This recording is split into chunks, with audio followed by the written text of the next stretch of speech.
दोस्तों, क्या आप जानते हैं कि अमेज़न की नदी पर एक भी पुल क्यों नहीं है? या फिर क्या आप ये जानते हैं कि नागा साधुओं को बर्फीले इलाके में भी ठंड क्यों नहीं लगती? अच्छा, आप ये तो पक्का सोचते होंगे कि ज्यादा मेगापिक्सल्स का मतलब ज्यादा बेहतर कैमरा होता है ना? अगर मानते हैं तो आज की इस वीडियो को बिल्कुल भी स्किप मत कीजिएगा, क्योंकि इनके अलावा भी आप आज जानेंगे ऐसा बहुत कुछ जो आपके काम आए ना आए, आपको पहले से और ज्यादा सजग, समझदार और कमाल का जरूर बना देगा। तो थाम ले बोन चाइना के उन मग्स को हाथों में और बांध ले अपनी अपनी कमर पेटियां। बिना आपका वक्त जाया किए शुरू करते हैं आज का ये रोमांचक सफर। Factified. Facts on your face. Fact number 1। दोस्तों, अमेज़न नदी दुनिया की दूसरी सबसे बड़ी नदी तो है ही, इसके किनारे किनारे दुनिया का सबसे बड़ा रेन फॉरेस्ट अमेज़न का जंगल भी स्थित है। दुनिया की 20% ऑक्सीजन अमेज़न के इन्हीं जंगलों में बनती है और इसी कारण इन्हें लंग्स ऑफ द वर्ल्ड भी कहा जाता है। 6400 किलोमीटर लंबी अमेज़न की नदी दक्षिण अमेरिका के 5 देशों से गुजरते हुए इस कॉन्टिनेंट को मानो 2 हिस्सों में काट देती है। इस नदी के किनारे इस ग्रह की कुछ सबसे दुर्लभ वनस्पतियां और जीव जंतु बसते हैं।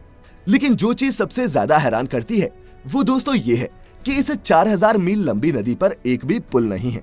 जी हाँ, अमेज़न नदी पर पुल क्यों नहीं है, इसके पीछे का कारण समझते हैं। तो दोस्तों, ना तो अमेज़न की नदी पुल बनाने के हिसाब से बहुत चौड़ी है और न ही इस नदी पर पुल बनाना असंभव। इसका असली कारण तो अमेज़न नदी का बरसात के दिनों में बदलता हुआ रूप है। कहीं कहीं तो ये नदी अपने स्तर से 30 फीट ऊपर तक बहती है और कौन सा किनारा बचेगा और कौन सा डूबेगा, इसका हिसाब हर साल बदलता रहता है। ऐसे में सबसे बड़ी चुनौती ये है कि पुल बनाया जाए तो कहाँ। दूसरा, अमेज़न नदी के किनारे रिहाइश तो बहुत है लेकिन सड़कें ना के बराबर, इसीलिए यहाँ पुल की जरूरत है ही नहीं। यही कारण है कि यहाँ के लोग ट्रांसपोर्ट के लिए गाड़ी मोटर से ज्यादा बोट्स और फेरीज पर निर्भर करते हैं। हाँ, 2010 में ब्राजील ने रियो नेग्रो नदी पर एक केबल ब्रिज जरूर बनवाया है जो टेक्निकली अमेज़न के मेन कोर्स को क्रॉस तो नहीं करता, लेकिन ये ब्रिज यहाँ के लोगों के लिए किसी अजूबे से कम नहीं है। Fact number 2। दोस्तों, जब भी कुंभ का मेला लगता है, सैकड़ों की संख्या में नागा बाबा गंगा में स्नान के लिए उमड़ पड़ते हैं और फिर जैसे ही कुंभ खत्म होता है, ये नागा बाबा अपनी अपनी तपस्या वाली जगह पर चले जाते हैं जो आम रिहाइश से दूर होती है। ऐसे में आपने भी वीडियोस में इन नागा साधुओं को हिमालय की बर्फीली चोटियों पर नंगे बदन विचरते देखा होगा। तो क्या आपके मन में भी ये सवाल उठा कि इतनी ठंड में ये बाबा आखिर कैसे सरवाइव कर लेते हैं? जब हम मनाली या शिमला जाते ही एक्स्ट्रा जैकेट्स निकाल लेते हैं, तब ये बिना कपड़ों के कैसे रह लेते हैं? अगर उठा है तो बता दूं दोस्तों कि हिमालय में रहने वाले ये साधु योग के उन सीक्रेट्स को जानते हैं जिनका इस्तेमाल करके अपने शरीर को कड़कड़ाती हुई ठंड में भी गर्म रखा जा सकता है। 16,000 फीट पर 12 साल तक तपस्या करने वाले स्वामी राम कृपालु बताते हैं कि प्राणायाम की कुछ ऐसी टेक्निक्स हैं जिनका इस्तेमाल करके इंसान शरीर के अंदर ही आग जैसी गर्मी पैदा कर सकता है। शरीर पर भस्म लगाना भी इसी टेक्निक का एक हिस्सा है और इससे पूरी बॉडी पर एक इंसुलेटिंग पेस्ट सा बन जाता है जो ठंड और ज्यादा गर्म दोनों ही तरह के एनवायरनमेंट में इफेक्टिव है। दोस्तों, इन एंशिएंट योगिक प्रैक्टिसेस की मदद से बॉडी के टेम्परेचर को रेगुलेट किया जा सकता है। ये मॉडर्न साइंस ने भी माना है। उदाहरण चाहिए तो आप विम हॉफ का केस देख सकते हैं। Fact number 3। दोस्तों, समंदर का पानी बहुत नमकीन होता है और यहाँ पीने लायक पानी ढूंढना भी एक चुनौती होती है। ये तो हम सभी जानते हैं, लेकिन क्या कभी आपने मीठे पानी के किसी ऐसे सोते के बारे में सुना है जो चारों तरफ से समंदर के नमकीन पानी से घिरा हो? अगर नहीं तो इसे देखिए।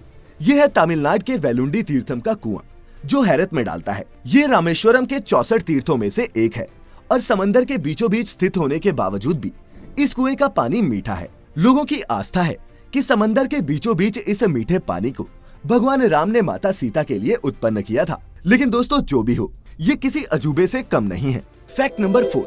दोस्तों, हम जब कभी कोई नया फोन लेने की सोचते हैं तो फोन में कौन सा प्रोसेसर, रैम या बैटरी है ये चेक करें ना करें, कैमरा कितने मेगापिक्सल्स का है ये जरूर देखते हैं। और बड़ी बड़ी मोबाइल कंपनीज भी हमारी इसी कमजोरी का फायदा उठाकर फोन कैमराज में मिलने वाले इन मेगापिक्सल्स का इस्तेमाल जमकर एक सेलिंग पॉइंट की तरह करती हैं। तभी तो आपने देखा होगा कि मार्केट में 48 मेगापिक्सल्स, 64 मेगापिक्सल्स और यहाँ तक कि 108 मेगापिक्सल्स वाले फोन भी धड़ल्ले से बनते और बिकते हैं।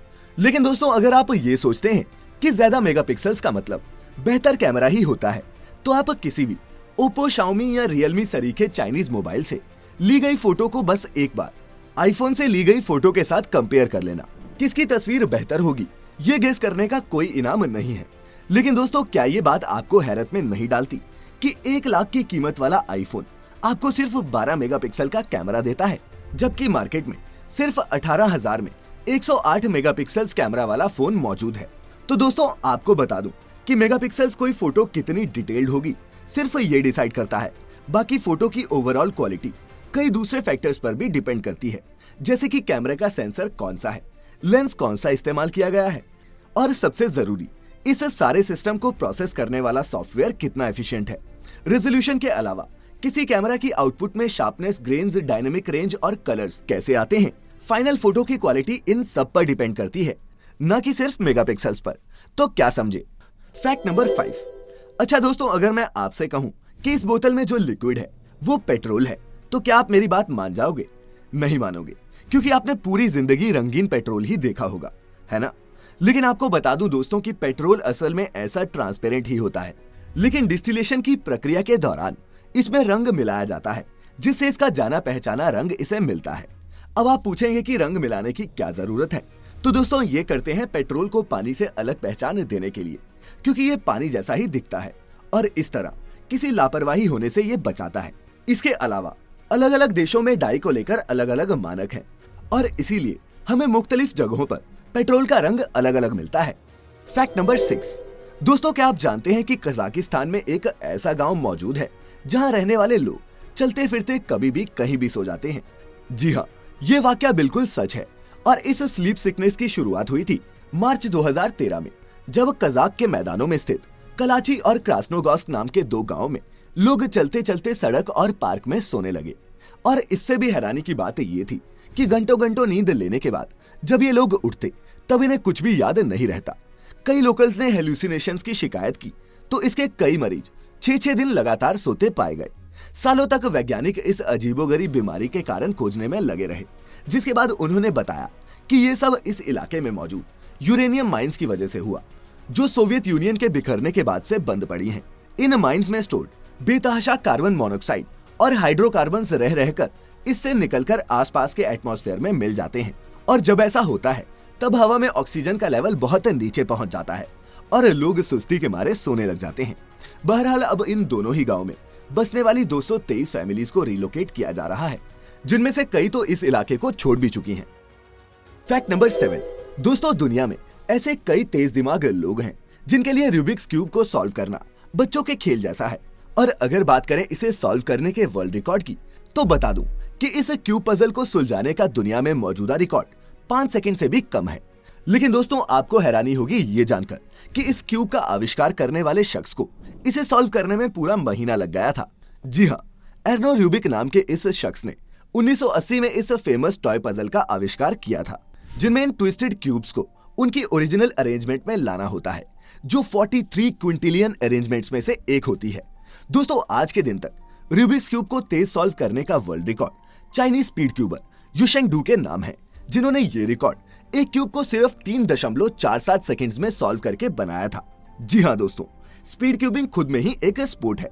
और आपको ये भी बता दूं कि एक रोबोट ने तो रूबिक्स क्यूब को 0.38 सेकंड्स में सॉल्व किया हुआ है। Fact number 8। दोस्तों, आपने भी कभी ना कभी गली कूचों में या फिर किसी बाजार में इन रंग बिरंगे चूजों को बिकते पक्का देखा होगा। लाल, नारंगी और नीले पीले रंगों में रंगे ये चूजे क्यूट भी बड़े लगते हैं। लेकिन क्या आप जानते हैं कि ऐसे बिकने वाले सभी चूजे नर चूजे होते हैं, मादा नहीं।